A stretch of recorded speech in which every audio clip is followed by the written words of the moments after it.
श्यार की 10 बातें गांठ में बांध कर रखना, कभी दुखी नहीं रहोगे। जय श्री कृष्णा मित्रों, स्वागत है आप सभी श्रोताओं का एक बार फिर से हमारे YouTube चैनल में। दोस्तों, आज का वीडियो बहुत ही शिक्षाप्रद है।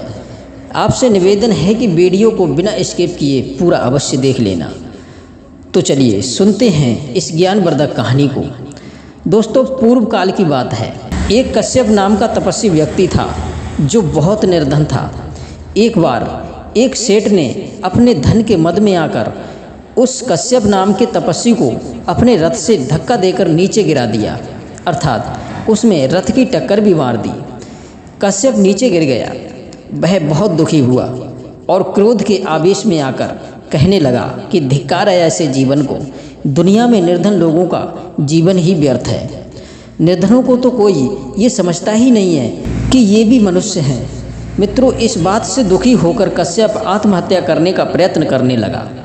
इधर देवराज इंद्र ने देखा कि कश्यप नाम का निर्धन तपस्वी निर्धनता से खिन्न होकर आत्महत्या करने का प्रयास कर रहा है। उसी समय इंद्र महाराज एक श्यार का रूप बनाकर कश्यप के पास आए और कहने लगे कि हे भाई, तुम क्यों इतने व्यथित हो? मैं देख रहा हूँ कि तुम सिर्फ इसलिए प्राण त्यागने का प्रयास कर रहे हो कि तुम निर्धन हो। तुम्हें पता है कि मनुष्य योनि पाने के लिए सभी प्राणी उत्सुक रहते हैं। मनुष्य शरीर की प्रशंसा तो देवलोक में भी देवता करते हैं। आप तो सभी शास्त्रों को जानने वाले, फिर भी क्यों इस दुर्लभ शरीर को नष्ट कर रहे हो? भगवान ने तुम्हें इतने अच्छे शरीर से पुष्ट किया है। और एक बहुत महत्वपूर्ण बात यह है कि भगवान ने जिन्हें हाथ दिए हैं उनके तो वैसे भी सभी मनोरथ सिद्ध कर दिए हैं। इस समय जैसे तुम्हें धन की सबसे बड़ी लालसा है, उसी तरह मुझे भी आपकी तरह 2 हाथ पाने की बहुत बड़ी इच्छा है। मेरी नज़र में अगर मुझे मनुष्य की तरह 2 हाथ मिल जाएं, तो मेरे लिए यही सबसे बड़ी खुशी की बात होगी। मुझे गौर से देखिए, मेरे शरीर में चारों तरफ कांटे चुभे हुए हैं, किंतु हाथ ना होने की वजह से मैं इन्हें निकाल नहीं सकता। पर जिन्हें भगवान से 2 हाथ मिले हैं, वे धूप, गर्मी, वर्षा और ठंड से अपनी रक्षा तो कर सकते हैं। तुम मनुष्य तो फिर भी ठीक हो। जो दुख बिना हाथ वाले दीन, दुर्बल, बेजुबान प्राणी सहते हैं, वे दुख आपको नहीं सहने पड़ते। भगवान की बड़ी कृपा है आप पर, जो आप गीदड़, सांप, बिल्ली, भेड़िया, मेढक जैसी योनि में नहीं उत्पन्न हुए। सोचो, आप दुखी होंगे तो आप बोलकर भी बता देंगे और कोई ना कोई आपकी बात सुनकर आपकी सहायता कर देगा। पर हम बेजुबान जानवर, कीड़े मकोड़े अपने दुख को मनुष्यों की तरह कह भी नहीं सकते। हमारी भाषा तो हमारी ही बिरादरी के समझ पाएंगे, पर बिना हाथ के मदद वे भी नहीं कर सकते। कितने सौभाग्यशाली हो तुम लोग, फिर भी दुखी हो। आपको तो इतने से ही संतुष्ट रहना चाहिए, इससे अधिक और क्या चाहिए?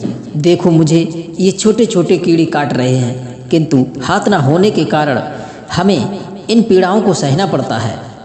इनसे छुटकारा पाने का हमारे पास कोई उपाय नहीं है। पर तुम तो कीड़ों से भी अपनी रक्षा कर सकते हो। अपने हाथों से अपने कोई भी सुख कमा सकते हो। तुम्हारे पास तो सिर्फ एक ही कमी है, धन की।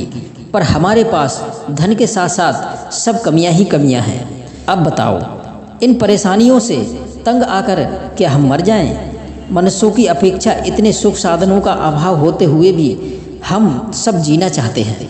तुम्हें तो कोई इतना बड़ा खतरा भी नहीं है, पर हमें तो हमसे बड़े अन्य सभी प्रकार के जीव जंतुओं से प्राणों का भय बना रहता है। किसी के चंगुल में फंसने पर हम उनका भोजन बन जाते हैं। शिकारी मनुष्य दिन रात हमारे पीछे पड़े रहते हैं। अपनी जान बचाकर जब हम भागते हैं तो ये नहीं देखते कि सामने नदी है, खाई है या कोई चट्टान है। छिपने के लिए अगर कोई झाड़ी दिख जाए तो उसमें यह देखकर नहीं घुसते कि इसमें कांटे हैं या नहीं हैं। यदि वहाँ पहले से कोई घात लगाकर शेर बैठा हो तो प्राणों के लिए दुगना संकट पैदा हो जाता है। प्यास लगे तो पीने को पानी नहीं मिलता, और यदि मिल भी जाए तो हर समय भय लगा रहता है कि कहीं कोई पानी पीते समय न ग्रास ले। अब बताओ, कितना दुख उठाकर भी हम लोग जीना चाहते हैं। तुम्हारी तरह आत्महत्या नहीं करते। सब सुख होने के बाद भी जब तुम लोग मरने लगते हो तब हमें लगता है कि मनुष्य हम जीव जंतुओं से भी गया गुजरा है। वैसे ही लोग कहते हैं कि मनुष्य सर्वश्रेष्ठ है। इस समय मैं स्यार योनि में हूँ, इसे नीच योनि माना जाता है, पर मुझसे भी नीच बहुत सारी योनियाँ हैं। उनमें तो और भी भयानक दुखों का सामना करना पड़ता है, परंतु फिर भी वे अपने अपने शरीर से खुश हैं। इतने कष्ट होने के बाद भी वे अपना शरीर छोड़ना नहीं चाहते। इनकी छोड़ो, मनुष्य में जो लोग अपंग हैं, लूले लंगड़े हैं, लकवा जैसे रोगों से पीड़ित हैं, वे भी मनुष्य अपना शरीर छोड़ना नहीं चाहते। फिर आपका शरीर तो निरोग है और अंग भी सब पूरे हैं, आपको लोग बुरा भी नहीं कहते, फिर तो आपने प्राण त्यागने के बारे में सोचा भी कैसे? पूर्व जन्म में मैं एक मनुष्य था, कुछ कुकर्म करने के कारण स्यार बना हूँ। अब मैं फिर सोचता हूँ कि हे भगवान, एक बार फिर से मुझे मनुष्य बना दो। मनुष्य बनकर मैं जानने योग्य वस्तु को जान सकता हूँ, त्यागने योग्य काम को मैं त्याग सकता हूँ। यही मेरे लिए सबसे बड़ी खुशी की बात होगी।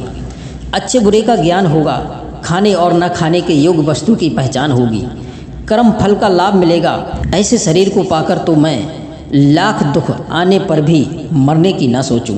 एक बात और, विज्ञान, शौर्य, वैभव तथा आर्य गुणों के साथ प्रसिद्ध होकर मनुष्य अगर एक क्षण भी जीवित रहे तो ज्ञानी पुरुष उसे जीवित मानते हैं। मनुष्य शरीर में यह गुण विशेष है कि गुणवान व्यक्ति यदि मर भी जाए तो वह अपने गुणों के साथ लोक में जिंदा रहता है। सदियों तक लोग उसे याद करते रहते हैं। पर हम जीव जंतुओं में चाहे कितने भी मर जाएं, पर मरने के बाद हमें कोई याद नहीं करता। एक बात याद रखना, अति प्रबल और भयंकर शत्रु के चढ़ावे पर भी जिसका धीरज नहीं टूटता, वह व्यक्ति कभी नहीं हारता। विधाता के भय दिखलाने पर भी धीर पुरुषों के धैर्य का नाश नहीं होता। जैसे गर्मी में जब तालाब सूख जाते हैं तब भी समुद्र बराबर उछलता रहता है। जिन्हें संकट में दुख नहीं, ऐश्वर्य में हर्ष नहीं, युद्ध में कायरता नहीं, ऐसे बिरला पुत्रों को कोई कोई माता ही जन्म देती है। ताकत ना होने से नम्र बने हुए, निर्बल होने से गौरवहीन बने हुए और मानहीन प्राणी की और तिनके की एक सी गति है।